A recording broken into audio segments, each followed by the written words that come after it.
رفع یدین جو کرتے ہیں ان کی بھی الحمدللہ نماز ہوتی ہے، اور جو نہیں کرتے ان کی نماز بھی ہوتی ہے، اور نہ کرنے والے جو ہیں ان کے پاس سیدنا عبداللہ بن مسعود رضی اللہ تعالی عنہ کا عمل بھی ہے، روایت بھی ہے، نماز پڑھ کے دکھائی اور رفع یدین نہیں کیا۔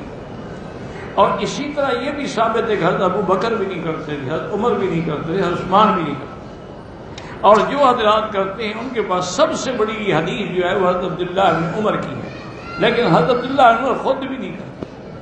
تو جب راوی اپنی روایت پہ عمل نہ کرے مانا ہے کہ وہ حکم ختم ہو گیا۔ لیکن ہم تو اعتراض نہیں کرتے، اللہ ان کو ہدایت دے۔ سر کے بال نہیں کٹوائے، کچھ جگہوں سے تھوڑے تھوڑے کاٹ لیے، عمرہ تو ہو جائے گا، دم پڑ گئی، سارے بال کٹوانے چاہیے۔ مسجد جیرانہ سے عمرے کی نیت ہاں ہو سکتی ہے۔ کہتے ہیں کہ اگر ایک حنفیت کو چھوڑ کے ان لوگوں کے ساتھ مل جائے جو تقلید نہیں کرتے ہیں، اللہ ہدایت دے، کافر تو وہ بھی نہیں ہے، وہ بھی تو مسلمان ہے۔ دم کا گوشت جو ہے یہ غلطی کرنے والے پر جرمانہ ہے، وہ خود نہیں کھا سکتا، اور مکے میں ذبح ہوگا اور یوزع علی فقراء مکہ، مکے کے غریبوں پر تقسیم کیا جائے گا۔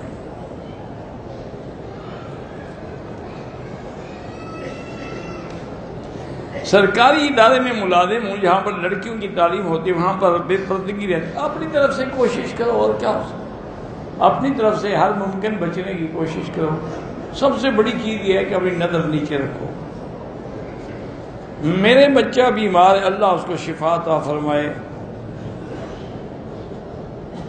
ایک عورت نے عمرے کی نیت سے گھر سے چلتے وقت 2 نفل ادا کیے، لیکن یاد نہیں کہ وہ گھر سے عمرے کی نیت کی تھی یا نہیں۔ ایئرپورٹ پر بیٹھے بیٹھے اپنے 2 ناخن کاٹ دیے، تو بہر جب اس کو نیت یاد ہی نہیں، تو نیت ایئرپورٹ سے کی ہوگی، گھر سے تھوڑی کی ہوگی۔ ایک آدمی نے عمرہ کیا، بالوں کو ٹک لگوائے، دم پڑ گئی۔ کہتے ہیں کہ مرد ہو یا عورت ہو، اپنے بغلوں کے بال اور اپنے زیر ناف بال جو ہے اس طرح کے بغیر مشین سے بھی صاف کر سکتے ہیں، کر سکتے ہیں۔ مقصد تو صاف کرتا ہے، جس چیز سے بھی کرے۔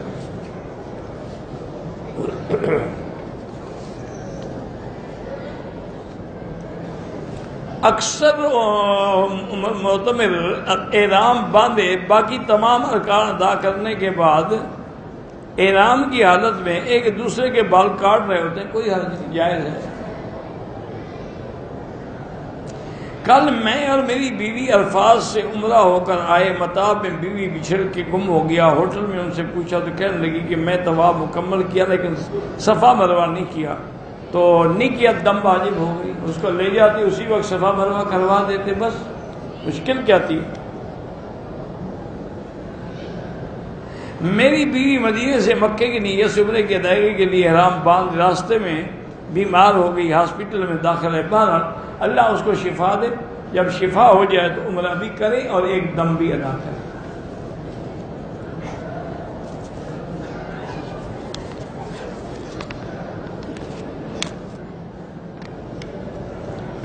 کہتے ہیں کہ میری بہو کا مسئلہ ہے، ان کے لیے دعا بھی کریں۔ اس کا پہلا بچہ 2 ماہ کا ضائع ہو گیا ہے، ایک بیٹا پیدا ہوا جو 10 دن بعد فوت ہو گیا۔ اس کا مسئلہ یہ تھا کہ وہ حرکت بہت کم کرتا تھا ماں کے پیٹ میں، اب بھی اس کا 5واں مہینہ ہے، حرکت کم کرتا ہے۔ ڈاکٹر کہتی ہیں اس کو بھی ضائع کرنا پڑے گا۔ اللہ شفا عطا فرمائے۔ اگر کوئی حل نہ ہو اس کی زندگی کا تو پھر مسلمان ڈاکٹروں کے بورڈ کی رائے پہ عمل کرنا ہوگا۔ اللہ قادر ہیں، چاہیں تو بچا دیں، چاہیں تو نہ بچائیں۔ میری والدہ بیمار ہے، اللہ سب کو شفا عطا فرمائے۔ میرے دونوں بیٹے قرآن یاد کریں، اللہ سب کو علم قرآن و حدیث نصیب فرمائے۔ کعبے کے قریب جو طواف کریں گے یا نماز پڑھیں گے اس کا ثواب تو بہت زیادہ ہے، جتنا کعبے کا قرب ہوگا ثواب بڑھتا جائے۔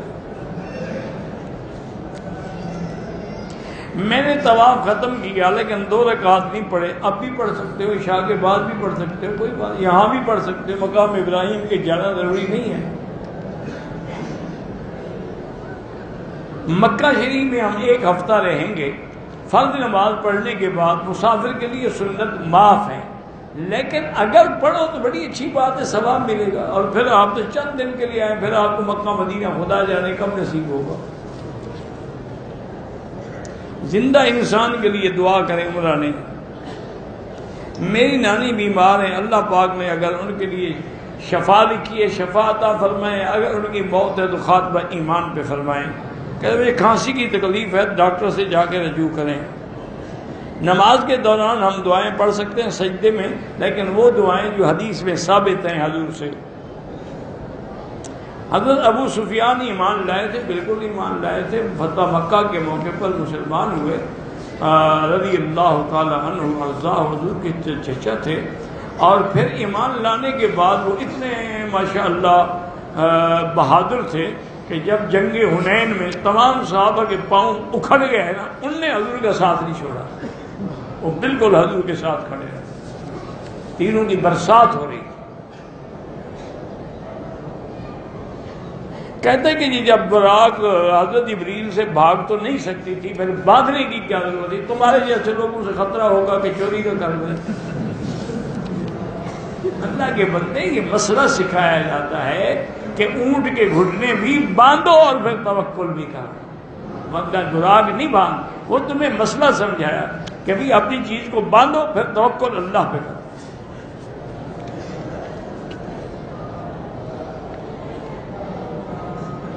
حضرت امام ابو حنیفہ رحمۃ اللہ علیہ نے کعبے کو دیکھ کر کیا دعا کی تھی اللہ عالم، میری بیٹی بیمار ہے، اللہ شفا عطا فرمائے۔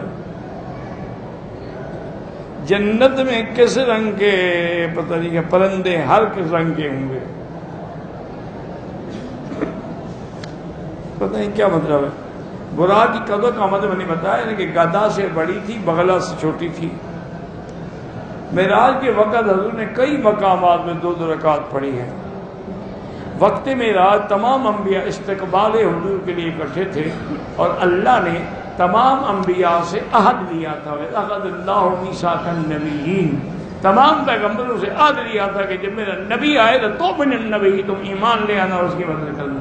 تو آج اللہ نے ان سے وہ وعدہ پورا کرا دیا کہ وہ حضور کے پیچھے نماز بھی انہوں نے پڑھی، حضور کی امامت کو بھی قبول کیا۔ امت محمد پہ 5 نمازیں فرض لکھی 50 جاتی ہیں۔ اور صخرہ مانا پتھر، پتھر میں انگلی سے سوراخ کر کے باندھا۔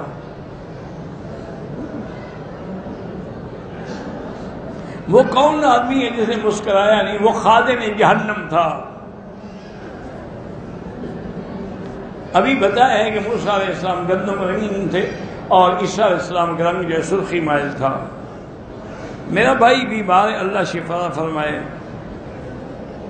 اللہ ہر بیمار کو شفا عطا فرمائے۔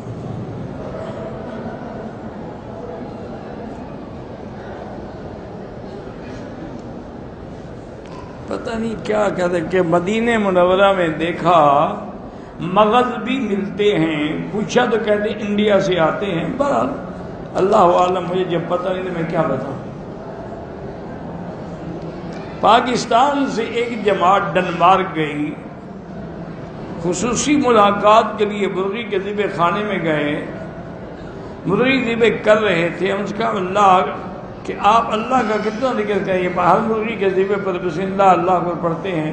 نے کہا ہماری زبان ربڑ کی نہیں ہے، بار بار بسم اللہ اللہ کو پڑھتے، یہی مرغی ڈبوں میں پیک ہو کر مکے مدینے میں آتی۔ بہرحال اگر ڈنمارک میں دیکھا ہے آپ نے کو ذبح کرتے ہیں اچھی بات ہے، ہم نے تو کہا تھا کہ احتیاط کیا کرو۔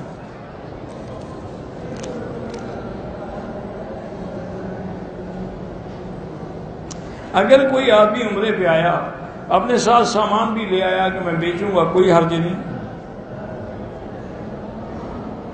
اللہ ہر مسلمان کی بیٹیوں کے نصیب اچھے کرے۔ 1/4 حصہ بالوں کا کٹنا ضروری ہے، نہ کاٹے تو دم پڑ جائے گی۔ عورتیں جنازہ پڑھ سکتی ہیں، بالکل پڑھ سکتی ہیں۔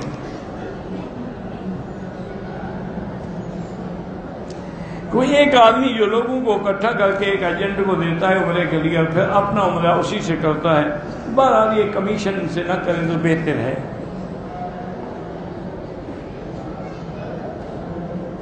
اگر لڑکا لڑکی کا نکاح ہو جائے رخصتی نہیں ہوئی تو کیا وہ آپس میں مل سکتے ہیں؟ اس بیوی ہے، نکاح کے بعد کی رخصتی کیا ہے؟ وہ تو ایک رواج ہے نا، نکاح کے بعد اس کی بیوی ہے۔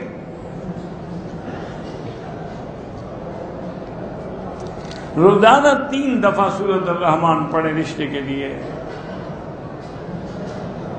ہم مدینے سے مکہ آئے، احرام باندھا، ایک خاتون نے حالت حیض کے احرام نہیں باندھا، نیت کی نہیں کی، اب مکہ میں ہیں، عمرے کے لیے کیا کریں؟ ان کا بہتر حال یہ ہے کہ طائف لے جاؤ، عمرہ کرا دو، دم نہیں دینی پڑے۔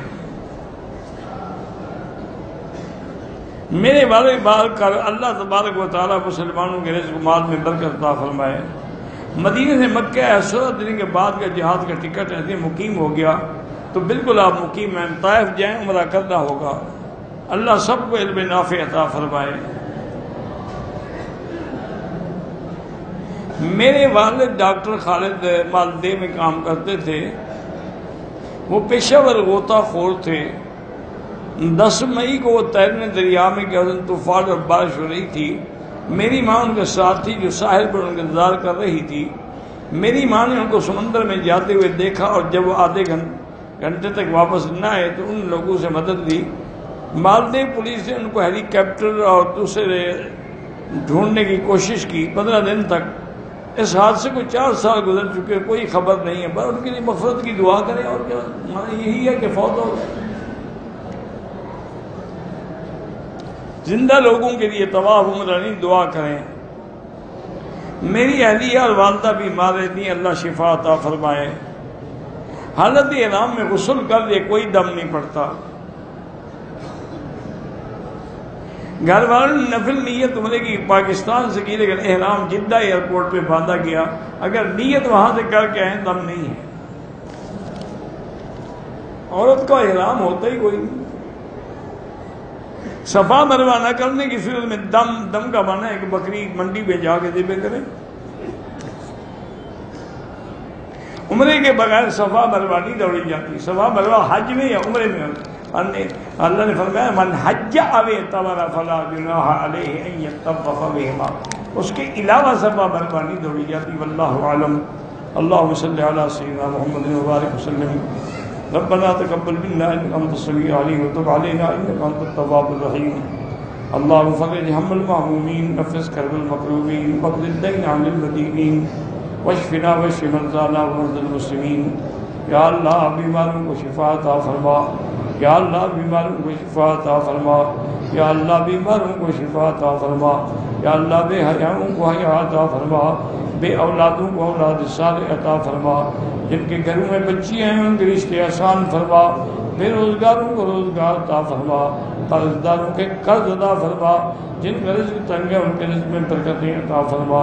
یا اللہ ہمیں مانگنا بھی نہیں آتا، بغیر مانگے عطا فرما۔ یا اللہ بلد الامین اور حرمین الشریفین کو قیامت تک فتنے سے محفوظ فرما۔